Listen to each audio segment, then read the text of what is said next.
Hey everybody, it's Courtney and I am back with another video using the Simon Says Stamp August 2018 card kit.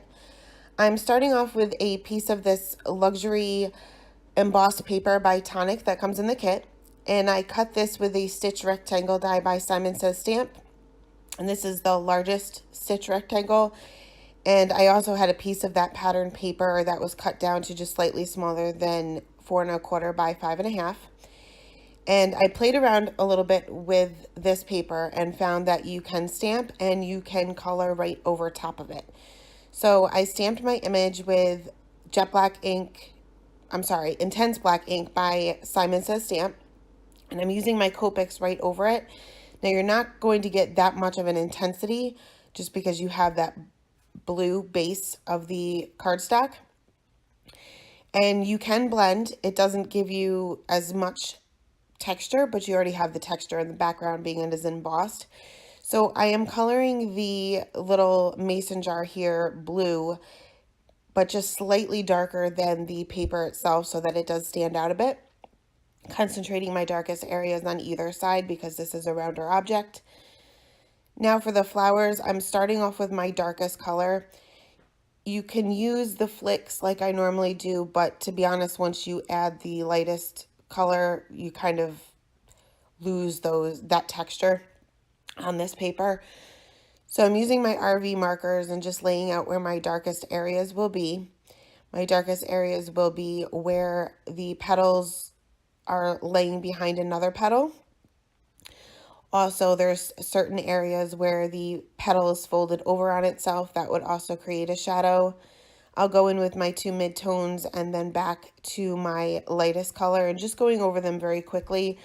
Like I said, I played around with this paper a little bit, but I don't know whether it would bleed if you oversaturated the paper. So I'm going to color all of my flowers the same. They are each flower is a little bit different.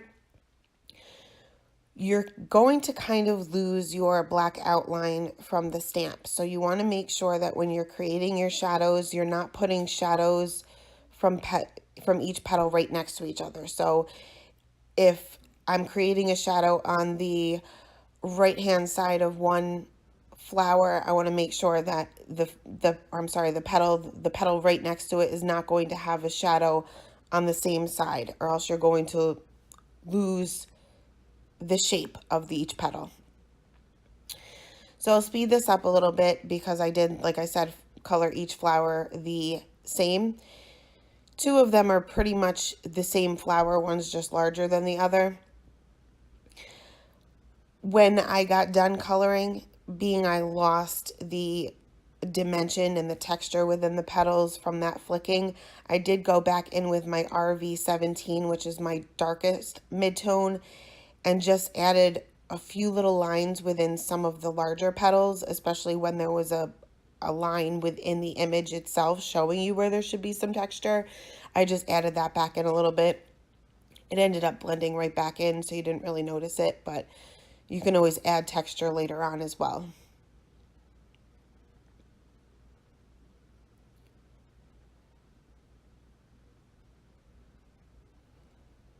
These are really dark colors. The RV17 which is my darkest midtone, is a very dark color, but on this paper it does mute it out a little bit. So keep that in mind. If you want the intense color, you're going to have to use even darker markers than you normally would. For the leaves, I'm just using 2 colors here because you're not really going to be able to tell that there is too much shading. I'm using my YG90 markers, laying out my darkest areas, and then just blending that in or out with my lightest color.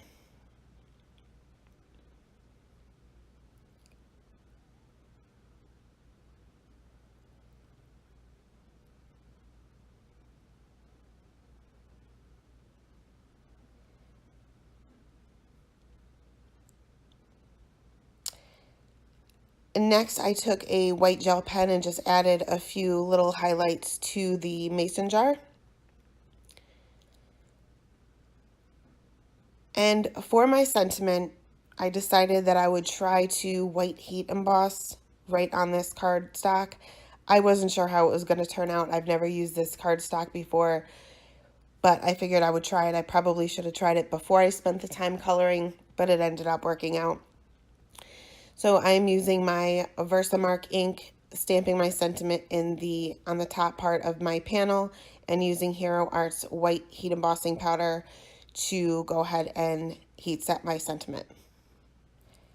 I normally do let my heat gun warm up a little bit while I'm, stamping my image out, just so to minimize the warping of the paper, but this time I really let it heat up because I was too afraid of what might happen to my paper if I left the heat on there too long.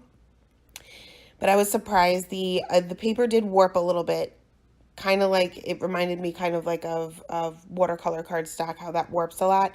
But I didn't have a problem. I was able to keep the embossed images in the background and still have my sentiment pop up. Next, I went ahead and adhered this to this piece of pattern paper that is also part of the kit. And like I said, it did warp a little bit, so it was kind of hard to line that up. What looked straight wasn't actually straight once I got the whole panel on there, so I did have to play around with this a little bit. I then adhered that to an A2 size white card base,